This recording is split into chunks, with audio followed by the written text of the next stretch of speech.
Hey everybody. My name is John Ryder, and I'm the director here at the Flag Art Foundation. I want to welcome you all to tonight's conversation featuring Reuben Charles II, Beth Rudin DeWoody, Bernard Lumpkin, and Flag's founder Glenn Fuhrman. Sarah Douglas, editor-in-chief at ARTnews, will moderate tonight's panel. For a bit of context, you're surrounded by a 52-artist group exhibition titled Friends and Lovers, which looks at contemporary portraiture through the lens of artists documenting their networks. As the show's concept revolved around relationships, we went into organizing things a bit differently for this one. We first reached out to collectors, shared with them the prompt for the exhibition, and then began a series of conversations about artists and their collections and their relationships to those artists, all of which helped shape the show. I want to thank you all for being a part of the exhibition, intrinsically, your support of Flag, and for being here tonight. Before I hand this off to Sarah, I'd like to note that before Friends and Lovers closes on January 20th, Flag will host an artist panel discussion on January 18th from 6 to 8 p.m., featuring Elisa Nessenbaum, who has the portrait right behind Bernard and Glenn, Marilyn Minter, who has a portrait of Pam Anderson in the next room, and Billy Sullivan, who has a mini survey of his drawings and pastels on our front wall. The conversation will be moderated by Glenn. Tonight's conversation and Q&A will run approximately an hour long, so please feel free to stick around afterwards for a tour of the exhibition, and there's more on the 10th floor. Thank you everyone for coming tonight, and enjoy. Thank you.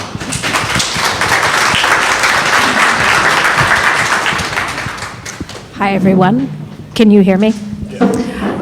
So I think there's a lot of you here who are very knowledgeable about the subject of art and art collecting. I think, this is a round table, although we're not sitting at a round table, but I think in that spirit, in fact, we're sitting in director's chairs, which is a little unusual, Glenn. But anyhow, but I think we want to really have it be a conversation rather than everyone kind of giving you a presentation of their collections and how they got here. I'm sure everyone on this panel is pretty well known to those of you in the audience. And I've come up with some sort of prompts that I hope will start a lively discussion. But I do think it's worth kind of introducing our panelists just a little bit, like broad strokes, very broad strokes.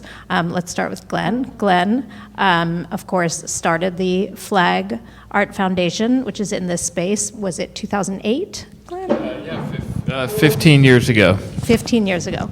And Glenn started collecting in the 90s.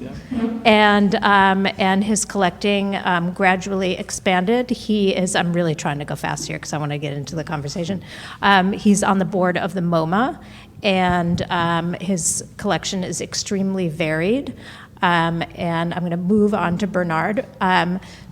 Bernard started collecting 2009, very interesting. Stamps I collected as a kid. Oh, you know what? I haven't read about the stamps. I've been collecting a very long time. Didn't read about the stamps, but you know what? I was going to say, we've been doing top 200 collectors at ARTnews since 1990, myself since 2014. Stamps, very common for art collectors to start with stamps. Stamps, baseball cards, anyhow. Good to know, didn't know about the stamps.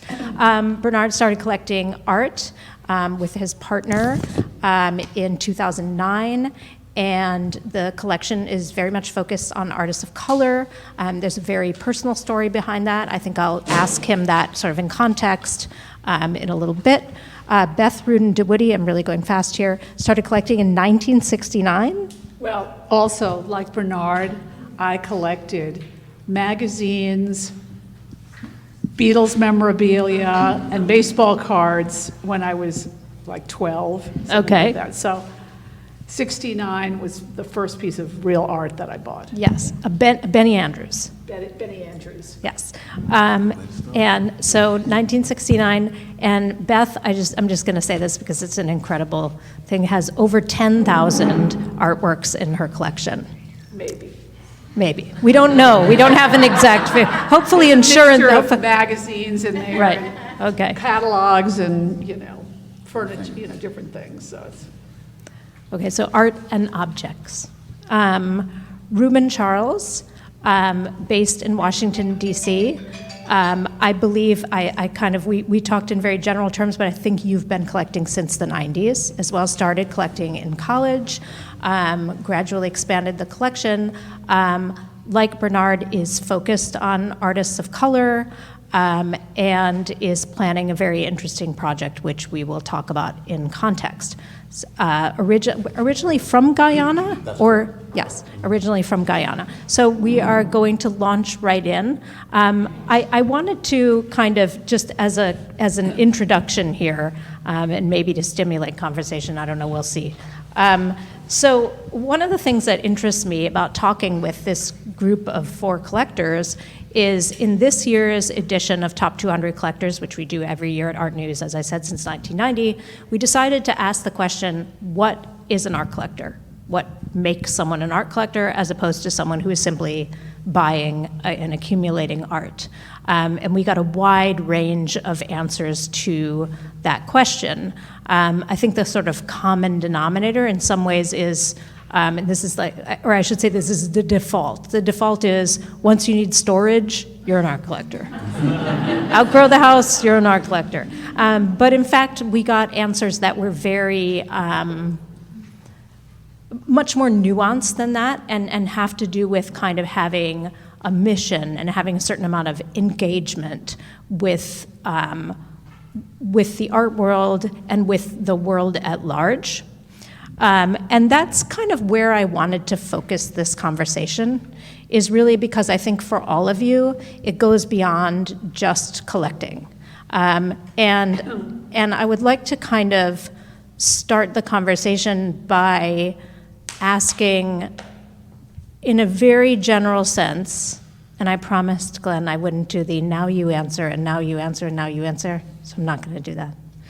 But in a very general sense, what beyond accumulating objects, what do you get out of being a collector? What is the extra something that is about being a collector that's not just, I bought a bunch of stuff?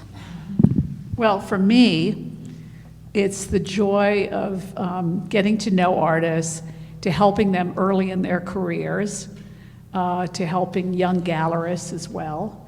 And, when I bought the Benny Andrews in '69, he was actually my teacher. I was taking a high school class at the New School, and he was my teacher, and I thought, I think it'd be nice to be supportive of an artist. I didn't really know much about Benny, and but I liked him as a person, and I saw the work, and I loved it, so I bought a beautiful drawing for $100, which was a lot for me, but it was great. And then I just, later with my ex-husband, we started collecting a lot of early prints in the 20s and 30s. So I always had loved to collect historically as well. And I love to collect artists that were under-recognized in their day, like a lot of the women artists from the 70s and, some of the early work.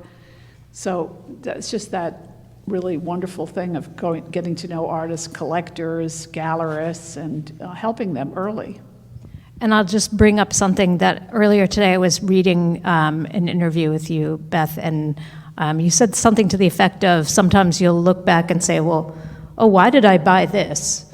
And there might be like something like, well, what was I thinking? But then you're like, well, I was supporting the artist. And that is, there's something about that is part of the experience of owning this thing that may not be like among your top 10 things that you love the most. Yeah, but I love most of my things, and just one example is early on in his career, I bought a painting from Kehinde Wiley. It had been taken to his little tiny apartment studio up in Harlem. He had just finished the Studio Museum residency, and I saw this painting that was amazing, that all hand done by him.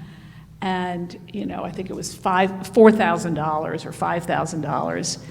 And so I bought it. And, when I run into him now, he says, Beth, that painting that sale was so important to me because it kept me in my studio, allowed me to pay my rent. And, it's easy to look at an artist once they're famous and, buy them. But, early on is really where it counts for them to really help their careers. Yeah, and I think it's worth saying there are organizations, Artadia comes to mind, that gives, some early career artists these unrestricted grants. It's worth saying that collectors also, play that role. So Bernard, I wanted to move on to you. I was hoping you could talk about when you started collecting in 2009 and what the impetus was and the sort of personal part about that. And also, you know, at ARTnews, again, we did an article a few years back about the idea of an activist collector. And maybe you can talk about that a little bit. Sure, thank you, Sarah. Is it okay if I answer the first question a little bit too, just inspired by what Beth said? In terms of why I be an art collector, I think for me it's about participation and community. And I think that each of us on this stage, Reuben, Beth, Glenn, each of us are visible not only and hopefully not so much for our own individual collecting endeavors, but through our association with great organizations and museums. Charles with Rebuild, Beth, obviously you and I have been involved with the Whitney for a long time and love the Whitney, Glenn with MoMA and the Flag Foundation. These are all spaces which I think bring together, in the words of Thelma Golden, whom I just saw at a Studio Museum board meeting, create spaces where artists and the rest of the world can connect and interact. And I feel like the most rewarding piece of collecting for me has been participating in that community, which is the community of the art world, but also what the art world can do to enlarge and expand its community. Skowhegan, the School of Painting and Sculpture, which I'm also grateful to serve on the board of, we every summer invite 65 artists to campus in Maine to make art and experience collective creativity. And the term we use for these artists is not residents or artists, but participants. And I think that's a very fruitful term to think about not only what artists do in the world in terms of participating and responding to what they're seeing, but also what a patron collector, I use patron more frequently I think these days, but what a patron can do. And that I think is what an activist collector is, to your point. I think you, as a patron collector, you take your collection and your community and you try to share it widely and broadly, either through affiliation with museums or arts organizations, or you have a foundation, or you build a collective, or you create a book. Young, Gifted, and Black is what I was privileged to do, and then make an exhibition out of that. So to create connections that wouldn't already happen through owning and living with work, which we all love to do, and we all love the bug, and we love the chase, and we're all stamp collectors at heart. But at the end of the day, I think you reach a point where you want to do something, and I think that's the most important question that I get from newer collectors is, you know, how can I make my collection have an impact? And I think that's why I'm here tonight, and that's why I'm looking forward to hearing what my colleagues here have to say about that. Well, so not to be all over the map with my questions, but I believe when you started collecting in 2009, it was shortly after your father passed away, and just the kind of what you've dedicated your collection to is very much wrapped up in your own personal history. I thought you'd just say a couple words about that. Sure, I think for me, you know, all the collections and collectors that I admire have, through their work, there's a specific vision or a story that they're telling, which is unique to them. It can be about a specific medium, it can be about a community of artists that you believe in, or it can come from a more personal space. And for me, I was very interested in trying to better understand my own roots, and by an extension, for my children to understand their roots. My father was African American, grew up in Watts in Los Angeles. My mother was Sephardic Jewish, came from Tangiers, Morocco.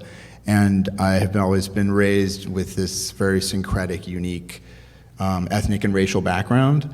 When the collection came into focus through my affiliation with museums like the Studio Museum and through my emphasis on artists of African descent, part of that focusing came as a result of wanting to understand more my roots. And the artists that I was in conversation with, whom were asking questions about where they came from, about their country, about their family, about the past, to me those resonated most strongly, particularly in the wake of my father's passing. It was an effort to continue these conversations I was having with my father at the end of his life, and it was an effort to teach my children about their heritage. So Glenn, I want to pose the same question to you. When do you feel it went from buying art to becoming really a collector?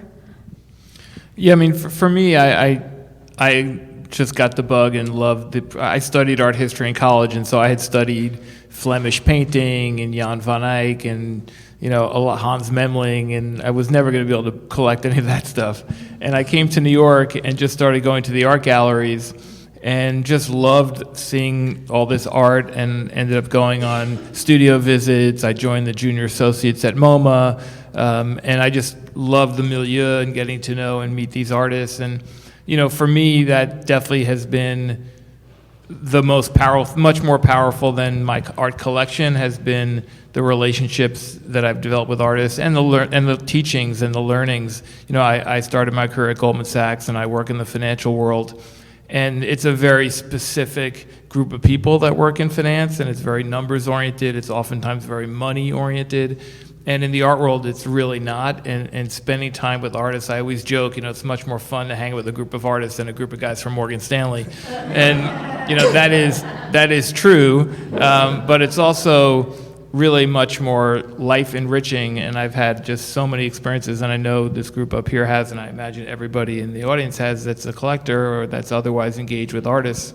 But they're an incredibly, as a group, incredibly thoughtful. They look at the world from a different perspective, incredibly generous, and I've developed some really close friendships, and just have learned a lot about how to look at the world, how to think about the world through hearing what they're trying to do with their artwork and what they're trying to communicate in the medium that they are using. And that's been just enriching for my life so immensely. And so I guess I became a collector pretty quickly because I just was so enthusiastic about continuing to meet these artists, and just wanted to see, I love these beautiful objects and wanted to live with them. And so getting to be a collector was a way to live with them. I lived in a one-room studio that Lenny will remember, my college friend, for 8.5 years after graduating from school. And I think at one point I had almost 100 works of art in this one-room studio, and that's really You're like the Vogels. Continued to this day. Yeah, it's been a beautiful experience. Yeah, I was struck by something that you said in an interview, Glenn, about something to the effect of like, not all of us work in industries that would necessarily be called creative, but when you look at what artists are doing, you see them finding sort of creative solutions to problems. And I actually I think about that a lot when I see artworks, and I think I tend to think there's a creative element to all of the things we do and the decisions we make, and seeing how artists solve problems with materials can be enlightening in other things that you do. Well, I would just add, throughout my financial career, I've always had lots of artwork in my offices and around all the people that I work with, and it's definitely been inspiring. And for a very long time, my office was at the top of Olympic Tower looking over St. Patrick's Cathedral. It was a 20-foot ceiling height, really spectacular vista and view. And the artist Jim Hodges made a work that went on the window. And so it was this incredible visual language that he utilized to make a work right on the window. So it was between you and St. Patrick's Cathedral, and it said, "We become what we love," and it was just such a beautiful poem. And as you were looking at it, this kind of essentially the largest church in New York City, and I know that was an example, and a lot of other works that inspired the people that were looking at numbers all day long, and I know for a fact the firm loved having all the art around, and I do think it inspired us to be more successful and be more creative. So, Reuben, how would you answer that question? When did you become a collector? So, I'm from Guyana, as you mentioned earlier, and I credit my mother with giving me permission. I should be holding this. Yes, the mic. When I was about 11, we were having a renovation at our home, and my mother ran things in our home. She led the contractors, and she had these weekly meetings. And on one meeting at 7 in the morning, we got down, and she called the head carpenter and said, "Listen, we're about to be wrapped up, and We're at the finishing stages now.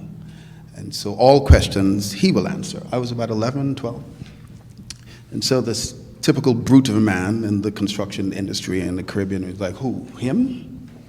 And my mother said, she looked at me and said, I don't know why color matters to you this way, boy. I don't know that we could live in a space that you can't live with, so you pick the colors. And so at 11, my mother gave me the authority to demonstrate what I believed then and do now, my heft of taste. So I picked colors, and we lived with those colors until I left home. So for me, collecting was first an exercise in curating, in making a space feel more beautiful by the injection of certain objects within it.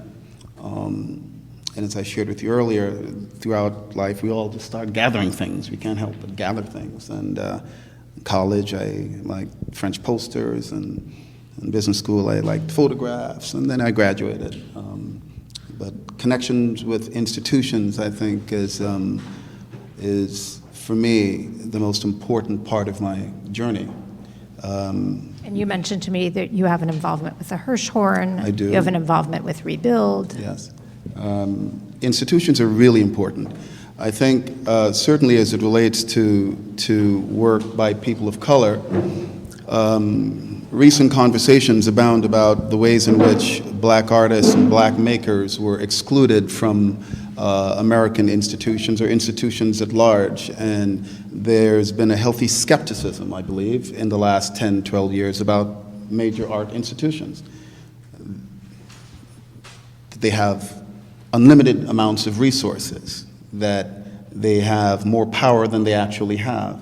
And I think it's my duty as a person of color, as a black man, to make sure that I show up and support those institutions. And so when I reach out, like many of my colleagues do, to say, well, listen, we need to support artists of color, I have some authority and standing to do it because I'm always there for institutions who need help from me.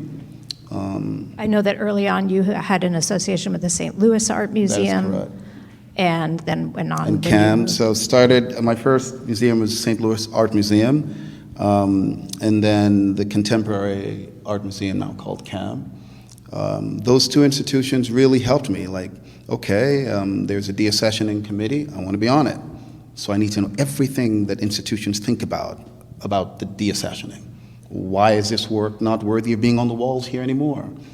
We have only 2 works by this artist. Why are we getting rid of this one? And just understanding that mindset and equipping me with the most important thing in this journey for me has been rigor, unapologetic rigor. We like things, we support things, but the more you have to make decisions with your scarce resources, or I have to make decisions with our scarce resources, upon what else should I rely, if not rigor?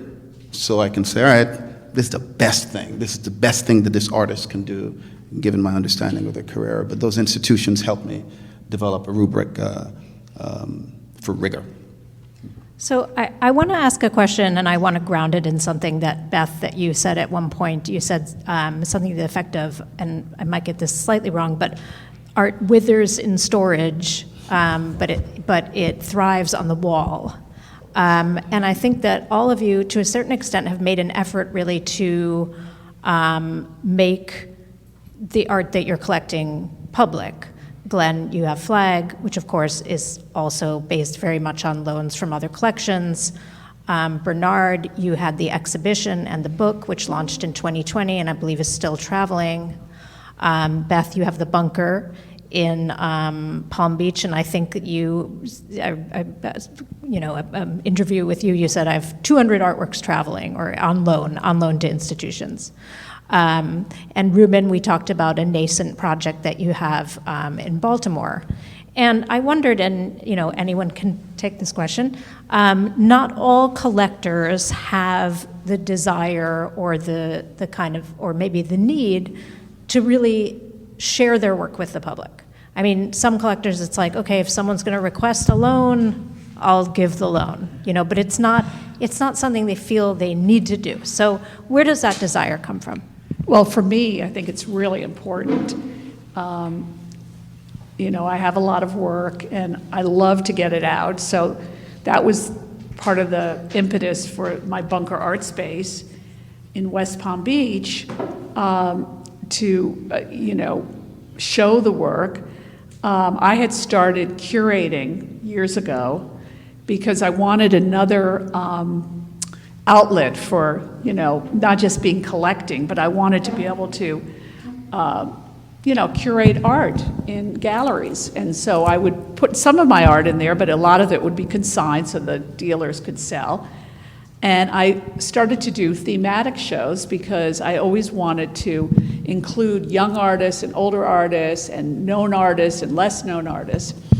And so when I had the Bunker Art Space, I brought in Lauren Maynard to help, and they have been incredible.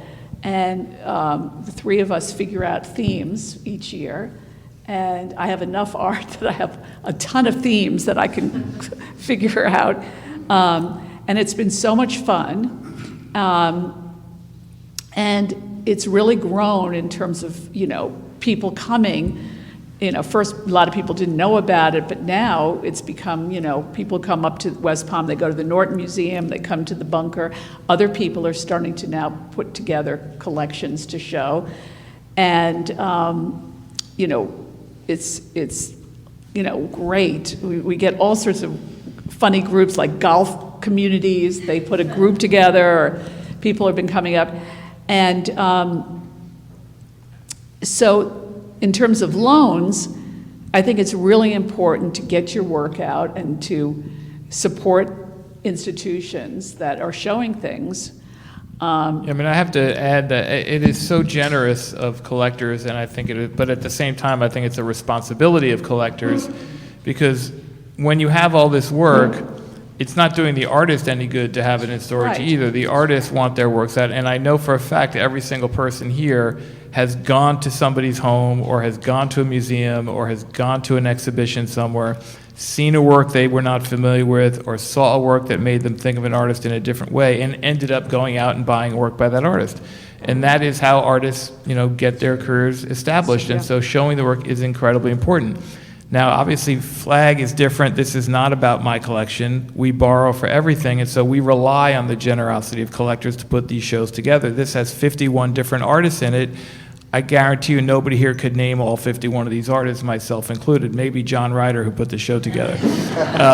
But we've all come here, again, myself included, and learned artists that they were not as familiar with, and that was a great thing.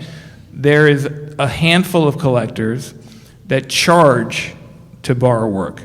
I am so offended by this concept, and I would be very happy to someone would name bring them this up. publicly, but I don't think I need to shame them. But I will shame them privately if anybody wants to know. And, you know, it is so offensive because these are obviously very wealthy people, and even though they charge us what they consider to be a nominal amount, $250 per loan, every single institution that borrows them is a nonprofit organization, Flag including. So you're only charging nonprofits to get to a tax on a rich person to borrow work that you should be thrilled they're borrowing, because it's not doing anything except enhancing the value of that work. And having your name on the wall is also not bad. The only thing I will say, and just I'll wrap up, Ellsworth Kelly once said to me, he said, "Glenn, only thing about lending, just be prepared. In the history of lending, there has never been an artwork that came back in better condition." Exactly. And that is true. You have to be prepared for some wear and tear. That's all. It's true. Though, on the other hand, a lot of times when you loan work and the museum or whatever finds a problem, they'll fix it for you, which is so nice. Yeah, that's that. So Bernard, what about with your exhibition, putting Well, this things is on the funny. road? One way to answer the question about, you know, why loan work is that, well, you know, at some point you run out of wall space, and then at another point children are born, and suddenly the collection becomes a little less safe in your home than it could be in a museum or someone else's home.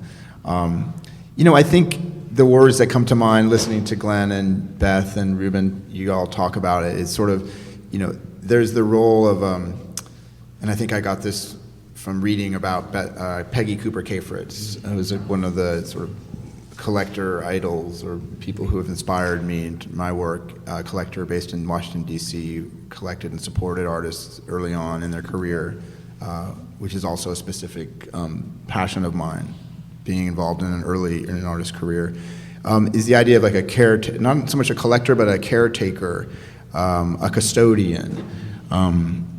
So I view my role in this ecosystem as being first and foremost responsible to the artist, and I fulfill that duty by caring for their work as best as I can, by sharing that work as best as I can, and by ensuring that it will be passed down as best as I can to another person, another caretaker, custodian of the work. So I see my role as a collector as someone who, for this period of time in my life, I'm privileged to live with, share, expose, introduce, create community around an artist's work. And to Glenn's point about work withering in storage, obviously work needs to be in the world for the benefit of the artist, but also, as you say, to create more community and transactions in all senses of that word around art. So I feel like that's how I think of the role of a collector in that sense. Reuben? You're young, gifted, and black. If you all have not seen it or purchased it, I strongly encourage you to. It's an absolutely wonderful publication, seriously, and it's on our coffee table, and people delight in seeing the work and the writing around your collection. So thank you, really, for that. About 2 years ago, my wife and I decided, because again, you have X amount of work on loan, art all over the house, but you still have these extra work. And so we thought that 2 years ago it made sense to start putting a bit more discipline to what our activity was going to be for the next 10, 15 years. I'm originally from Guyana, as you've heard twice or thrice, and my wife, albeit she's American, thought that I should don a microphone to highlight the contributions of folks from the Caribbean and that part of the world. And so we bought a building, and it's probably going to have our soft opening in January or February. And this is in Baltimore. It is in Baltimore. Thought of Baltimore, not DC, because we would have to pawn our children to buy it in DC. So that was the first thing. But Baltimore is much more of a creative hub, while the encyclopedic flag of Washington confuses people that it's a creative community, not like Baltimore. Art oozes from the walls in Baltimore, and so we thought, for those reasons, put it in Baltimore. And so the model is more of a Kunsthalle, is that what it's called? Kunsthalle. Less interested in buying more or collecting more, but providing this platform for artists to come and participate, for curators, young curators to come from wherever they live, but having a connection to the Caribbean. Who's the best young lady working with glass in Germany of Trinidadian parents? Come on. Or who's the best young chef?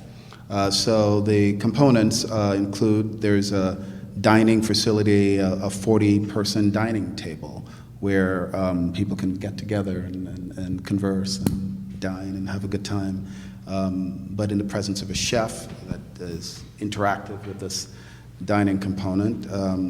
I love photography, so there's going to be a photographic component, and 2 large gallery spaces for major shows, 50-piece show akin to this, and a music facility where a audiophile music listening experience where folks can come and listen to some good reggae music and look at great photographs of Bob Marley when he was 19.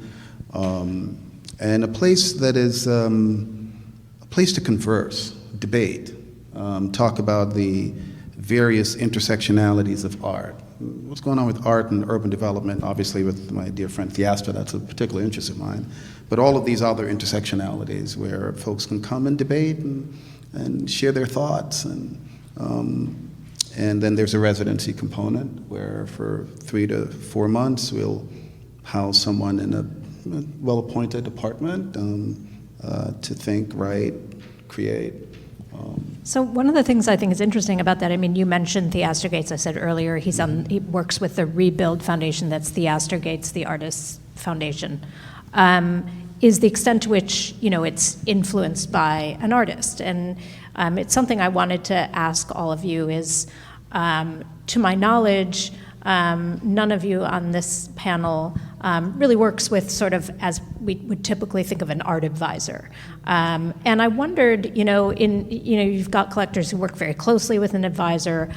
They don't really show up. The advisor does a lot of the work.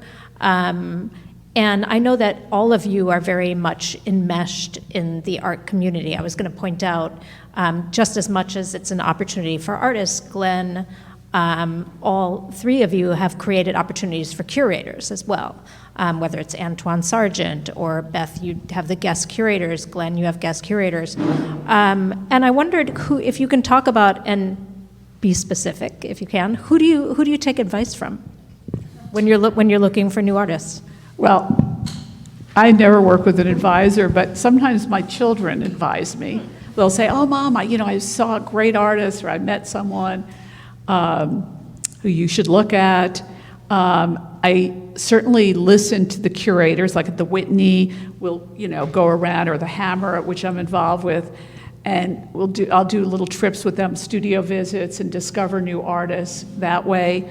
So I'm a sponge. I absorb from shows I've seen, just like Glenn mentioned, about looking at the art here and discovering in spaces new artists.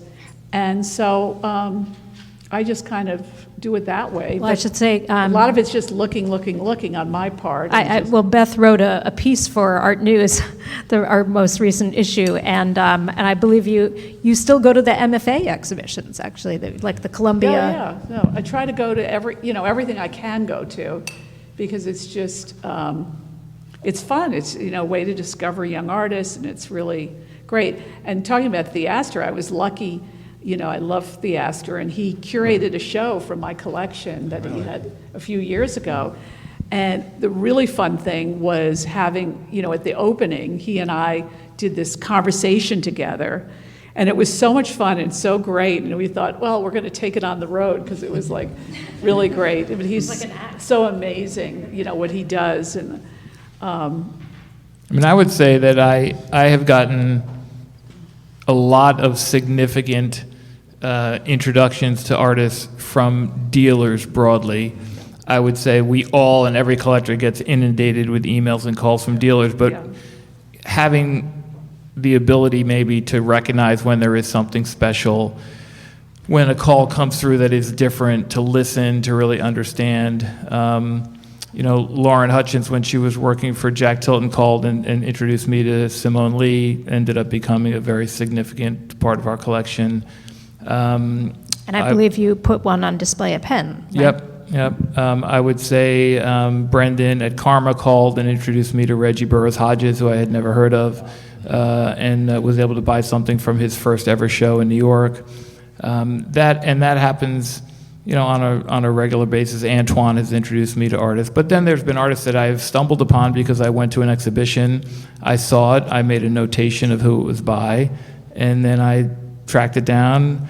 Or Shaquille O'Neal called me and introduced me to Justin Wadlington's work. That was a unique call. And I paid attention and, became a very significant part of our collection. So I think it's just being open. And I think artists too, right? And artists as well. Although personally, I haven't gotten as many, I haven't discovered a ton of artists, of other artists from artists as much as I have from thoughtful dealers who made calls to me.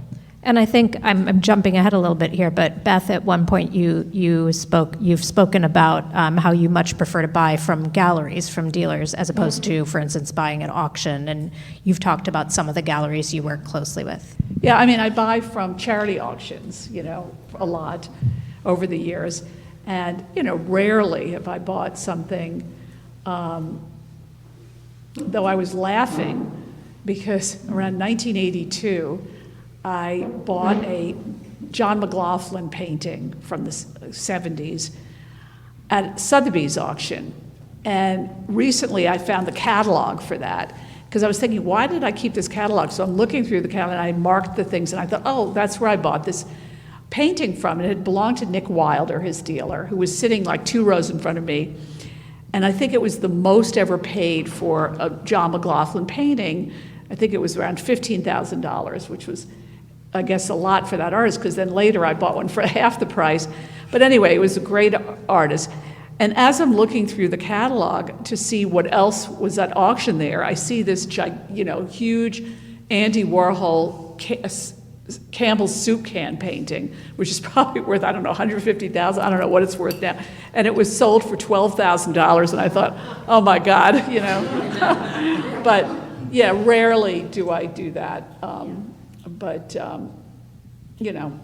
Sometimes I buy from, like there's decorative art auction houses, like in Palm Beach is the Palm Beach Modern Auctions, where I've gotten some furniture. But then you'll have artists pop up there that people collect, and you can get the works of art for so much less than a gallery, because people aren't really looking there for art. That's actually true. I've seen that too. So that's kind of been fun.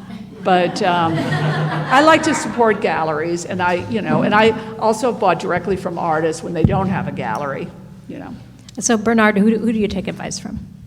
Who do I take advice from? In terms of introducing you to artists, in terms of... I think I try to listen. Looking, obviously, you're supposed to learn to look, train your eye first as a collector, figure out what you like, what you're drawn to, question the things that you're not drawn to. I think that's a great challenge, something that I've become more comfortable with. Question the things that you don't think will fit in your collection or your home that are difficult to live with. Maybe that's exactly what the artist needs, is a collector to take a chance on a work of art that may be quote unquote difficult to live with, whatever that may mean. But I try to listen. Most of all, I try to listen to artists. What do artists really need? Space, time, a community, support, dialogue. And I try to, the book was an opportunity for me to galvanize conversations that I was having across the art world with curators, with artists, with other collectors, and to sort of coalesce around a project which everyone, I think, felt somewhat equally invested in. I think the artists appreciated the opportunity to have their work reproduced in a way that would sort of preserve it much longer than any sort of time on my walls would preserve it. Curators, there were a few curators now who have gone on to do much bigger things, who wrote small texts in the book. We gave the artists in the book the opportunity to either write about their own work or to have someone else write about it for them. And that was really fascinating, the choices that artists made in terms of when they wrote about their work and how they wrote about their work. Kevin Beasley submitted 2 blank pages, which became a really great object lesson in, first of all, understanding a conceptual move by an artist. Secondly, when you make a book, the number of pages, like that's a challenge for the graphic designer to manage, like a blank page, and it wasn't numbered, if I remember correctly. So artists will take you down these rabbit holes, and that's the pleasure, I think, that comes from collecting. Well, actually, before I turn to you, Reuben, rabbit holes where you'll learn a lot. That's Yeah. the point of it. You get to learn. It's an opportunity to learn. Well, so as an extension of that, I just want to pause there for a second and ask, I feel like with you and with Glenn, there is a certain, in different ways, there's a kind of interest in directly benefiting artists. For you, you started this in scholarship with Mickalene Thomas at Yale, where you went to Yale, and this is a scholarship which involves, you've collected Mickalene, this involves direct involvement on her part, sort of mentoring an artist. This was announced, I think earlier, I think it's September, right? Yes. Yeah. And then Glenn, in a kind of different way, the prize that you launched with Suzanne Deal Booth, which is a rather large amount of money. Yeah, $200,000 plus a show in Texas Austin, and in New York, yeah. And I just wondered what is the thinking that goes into, I mean, these are obviously very different endeavors, but these kind of ways to directly benefit artists that does not necessarily involve purchasing the work or only purchasing the work. Yeah, I mean, it was just another way to recognize and support artists that always have a way to utilize that amount of capital, and oftentimes it's before they've had explosive success, so it does mean a lot to them. It's a really great process because there's typically 4 or 5 curators on the jury, and they each submit 3 or 4 artists to be discussed, and ultimately one winner gets the $200,000, and this is given every 2 years. So you're in a room with 5 curators discussing 20 artists. It's super, super valuable experience and process to go through. For me, forgetting about it as a collector, but even just as an art appreciator and just a lover of the process and why curators find works particularly interesting, what they like about the artist. And then we get to work with the artist on a show, which has been really great. So the last winner was Lubina Hamid, and she's going to have a big show here coming up, and we've been working with her. We just recently saw her in London, and so being able to work with an artist of that stature, even though she really hasn't had massive success in America, she's well known in the UK, is a great experience. Tarek Atui, who won the last prize, I had never heard of before he won the award, and he put on a great exhibition here, and that was a beautiful experience. And I don't own any of the work. I'm not sure I ever will, but it was a great experience to work with an artist that's not in my collection, and he definitely was able to utilize that capital and did some really great things, worked with the community, invited a lot of other artists to come in and participate with him when he was here, and did the same thing in Texas. So, these are all additional ways just to kind of life-affirming, life-expanding opportunities in the art world that we get to benefit from, myself included.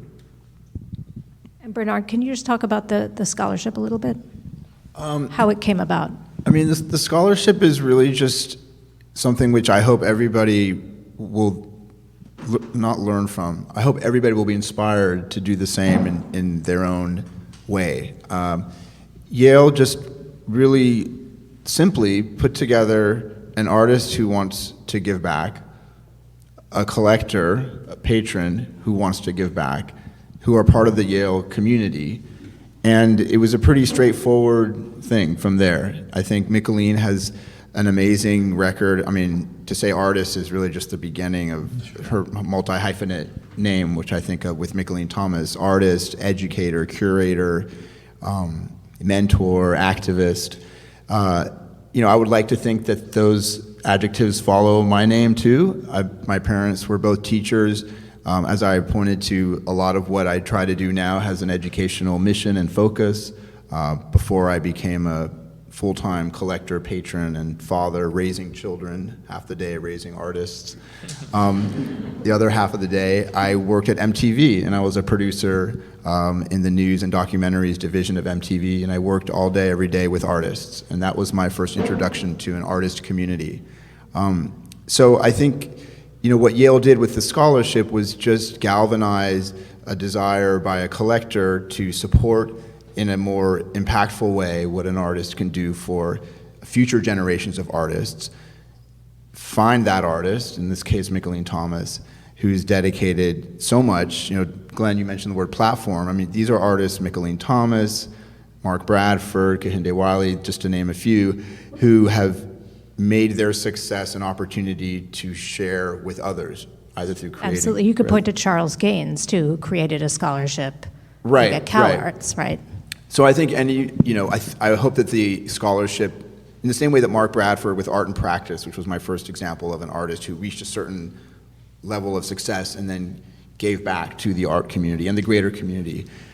I would hope that with the Michelin Thomas Scholarship that other patrons will think about artists that are in their collectors, that are in their community, that are in their collections, that are in their communities, and create opportunities such as a scholarship, which is not a new invention at all. It's just pairing the right people together, making that connection, and having an impact on the future of contemporary art in a very specific, meaningful way.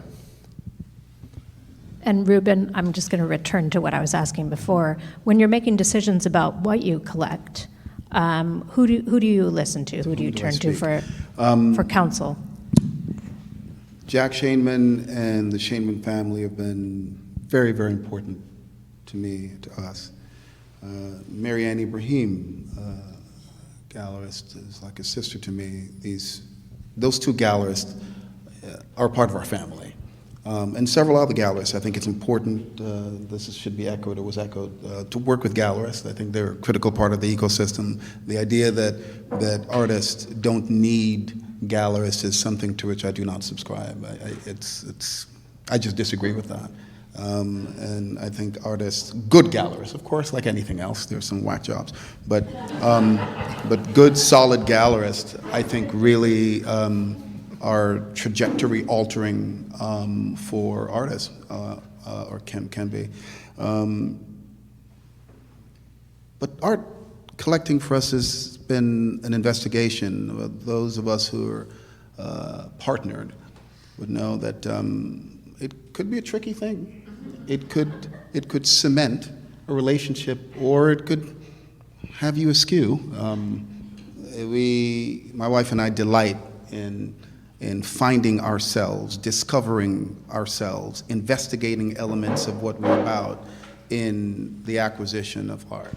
Why do we like this? Why do I like something and she doesn't? Can you give me a specific example? Oh, Lord of mercy. I can get...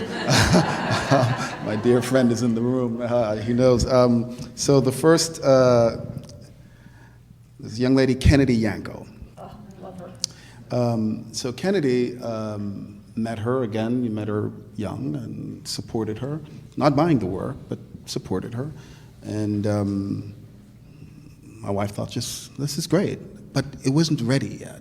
And if Kennedy were here, she wouldn't think it a slight. We waited for 4 years while being incredibly close to Kennedy. My wife wanted to jump immediately.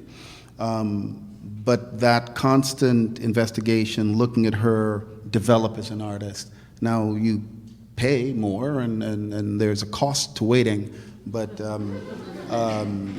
that's an example of a disagreement that worked out. Right? And we ultimately acquired a couple of her works and were the better for it. My wife likes more sculpture than I do. And so I'm the one out in the world a bit more than my wife for some obvious reasons. And so if I commit too soon to something without going home, it's...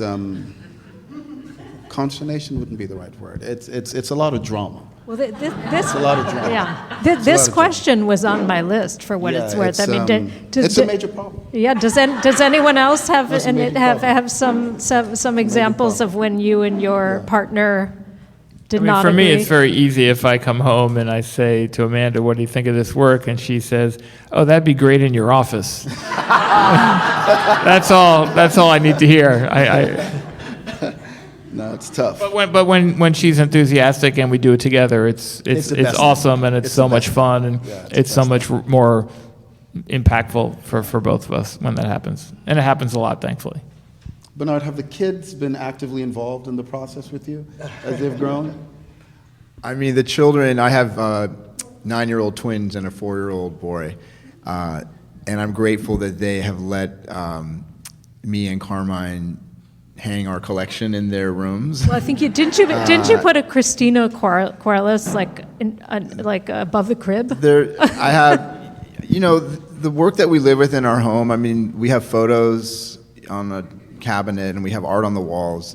I look at it all as these are our family, these are our friends, and I love to bring the children in contact, in close community with artists that I've known for a long time and who I see. As enriching their lives. They get to meet them, the artists come over, they see their work, they see how we live with work. I mean, I have, works of art side by side with drawings that the children have made, and You do too. for me, I think that's a lesson for the children and a lesson for the artists, and I love that. So I think that's Well, Beth, your kids went on to do things in the art world, right? Yes, I believe. And was they that do. because of you? But I just want to say, at the Bunker this year, one of the shows we're doing is a family show. And so we're doing a lot of artist family, and my kids are included with me, with the work that I did when I was 15. Yes, they went into the art world, but I have a funny story. So my daughter and my son, once they went off to college and they kind of left, I took over their rooms. And, some parents like keep it as a shrine for their kids, and they come home.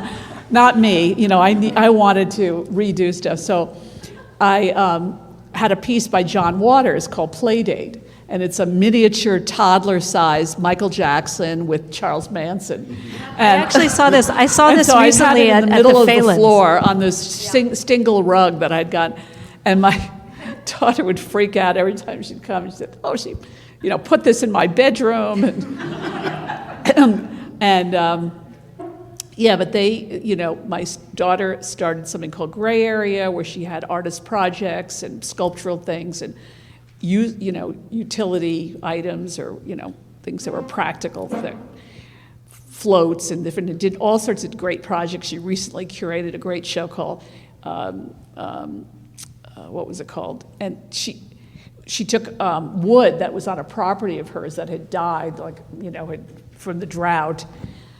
So they had to take down the trees, and it was black walnut. She gave it to different artists, and it was called Totem, the show. And she, had a great, had wonderful artists sculpt out of these wooden pieces.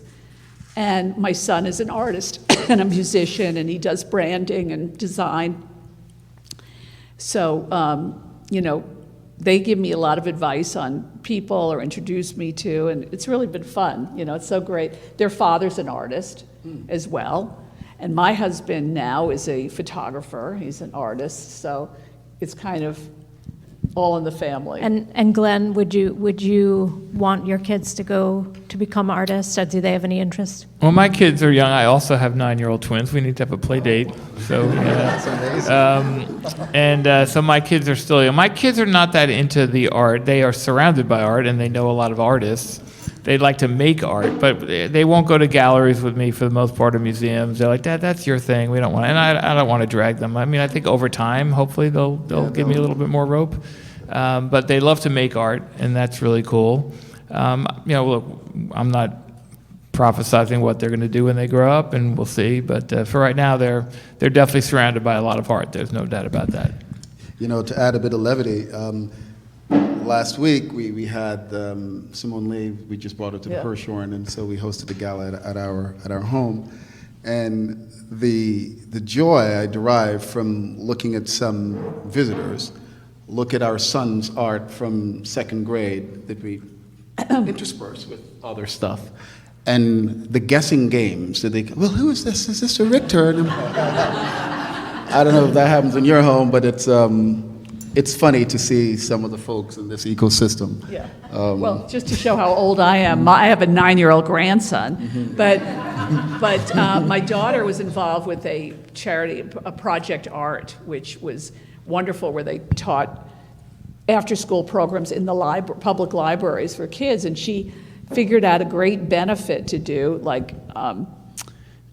where she had the art of well-known artists when they were kids.